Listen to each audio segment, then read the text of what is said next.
నన్ను వెళ్ళి మీరు పక్కన వందలాలు చెప్పండి ఆవిడ లేచి వెళ్ళిపోతున్నానంటే వ్యాపారం ఆవిడకి నాకు పడ్డది కానీ వచ్చి కూర్చుండిపోయింది మనం తీసుకొచ్చి కూర్చుంటా కదా మనం. అలాంటి దృక్పథం మనం ఉండకూడదు. మనందరం కలిసి సమాధానంతో సంతోషంతో దేవుడు సంతోషించినప్పుడు దేవుడు సంతోషిస్తాడు.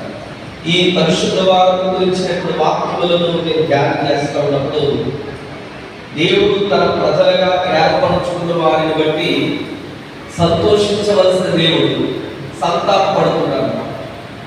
ఇప్పుడు మన ఉదాహరణకి మన కడుపు బిడ్డలు కావచ్చు, చిన్నప్పటి నుంచి వాడిని పెంచి పెద్ద చేసి వాడికి ఎన్నో అనారోగ్యాలు వస్తున్నా కూడా హాస్పిటల్కి తీసుకెళ్ళి వాడికి బాధ వస్తే వాడికి జ్వరం వస్తే మనము ఇబ్బందులు పడి చాలా మంది పిల్లల విషయంలో తల్లిదండ్రులు మనందరం కూడా ఎంత కేర్ తీసుకుంటామనంటే వాళ్ళకి ఏదైనా అయిపోతుందేమో అనేటువంటి తలడిల్లిపోతాం.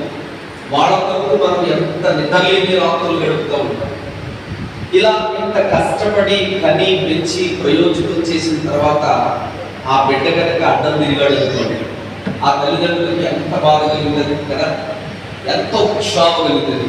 తమ వెనకటి పరిస్థితులన్నీ జ్ఞాపకం చేస్తున్నాయో నేను ఎంత ప్రేమించాను, ఈ ప్రయోజకుడు అవ్వడానికి ఈ స్థితికి రావడానికి నేను ఎంత కష్టపడ్డాను, నా గోడలో మట్టి వెళ్ళినట్టు నీ గోడలోకి వెళ్ళకూడదురా, నేను కష్టపడ్డట్టు నువ్వు కష్టపడకూడదురా అని అంత మంచి ఉద్దేశంతో పిల్లలు పెంచిన తర్వాత వాళ్ళు కనుక మనల్ని ఛేదనించుకున్నా మనల్ని ఎదిరించినా మనకి బాధ కలుగుతారు.